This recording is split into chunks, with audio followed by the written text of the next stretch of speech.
Okay, today's lesson you're going to be using what you know about proportions and apply them to percent problems and percent applications. So the percent proportion looks something like this. It will compare a part of a quantity to the whole quantity. The whole quantity is called the base. It looks like this. Sometimes you will see the percent, let me get the right color here. Sometimes you will see the percent proportion written out as the part is usually somewhere around the word is. It's telling you what the part is. The total, the whole, the base always follows the word of. And this P would stand for the percent over 100. So the easiest part of setting up these proportions is that your percent ratio is always the percentage over 100. Remember, the percent symbol means per 100. So you can drop the percent symbol, put that number over 100, and you have half of the proportion already. Then it's going to be comparing the same quantity across the numerators and across the denominators as to what is the part and what is the whole or total.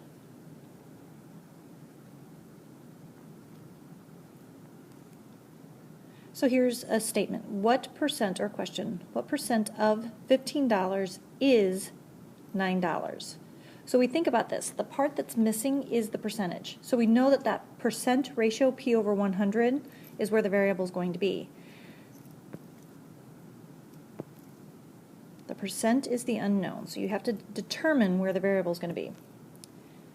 This represents the base. It's the total. It will always follow the word of. And more than likely, the part will be either before or after the word is. It's telling you. So now we can set this up in the form of a proportion and then solve for P. So set up your equation, divide both sides by 15, and you'll find that P is equal to 60, so 60%. And you don't have to rewrite out the whole statement. You can just make sure that you put the percent symbol if you need a percentage symbol, if your answer is the percent. Let's try this one. What number is 30% of 150? Right away, the first thing you should notice is the percent symbol. The percentage is not the unknown. The part is the unknown. Because the base always follows the word of, the part is the unknown. So the number that is, and I told you it's going to be around the word is. So you set up the proportion. This time you'd put 30 in place of the P. Cross multiply and solve for A. So make sure that you're going to set up this equation and then divide both sides by 100 to find that the answer is 45. And in this case, it does not need the percentage symbol because you were given the percentage in the original problem. So the answer is 45. In this case, you're given the percentage. The base is the unknown. The base always follows the word of, and 12 is the part. So if you can identify all of these things, you have your percent ratio and proportion all ready to go. So you put that into a proportion form. Cross multiply, write your equation, and solve. And in this case, the answer is 15, and it's not a percentage, so we don't put the percent symbol. Your turn. Try these out.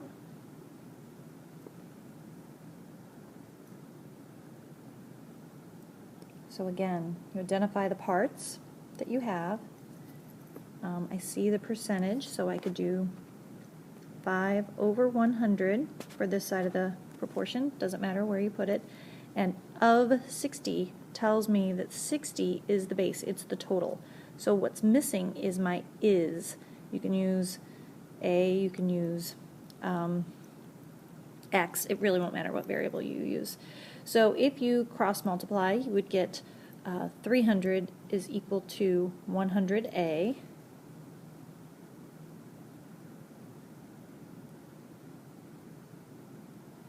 So A is going to be equal to 3.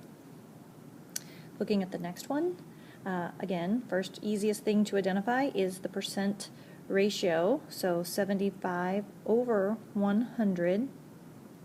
And since of what number, the question is the base. We don't know the base. We're given the part, which is 80. So if you write this as an equation, 75b is equal to 8,000.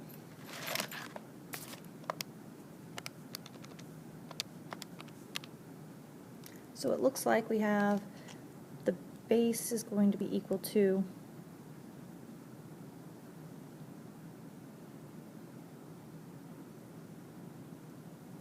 106.6 repeating, and remember that's not a percentage.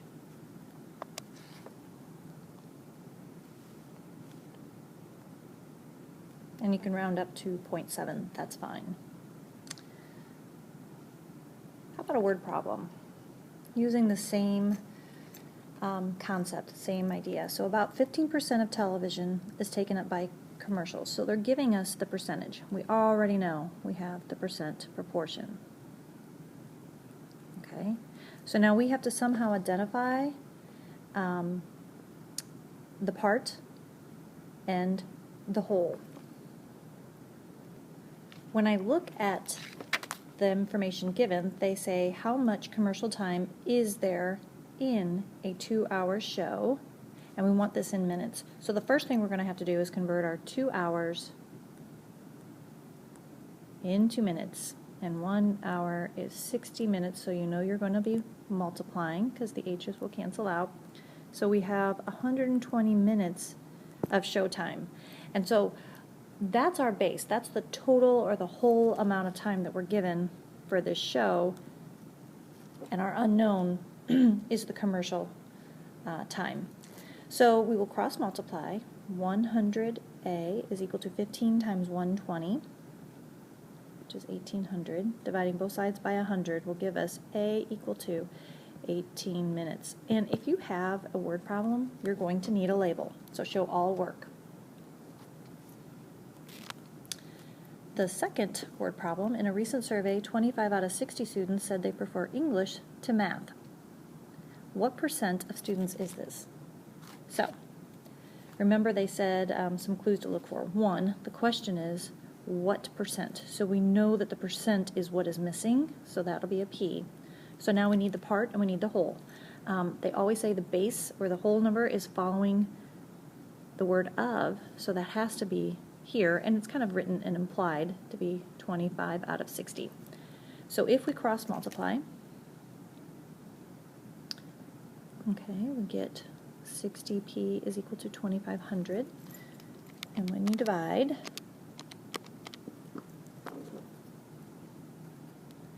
you get about, so we'll go ahead and round to the tenths place on these, 41.7%.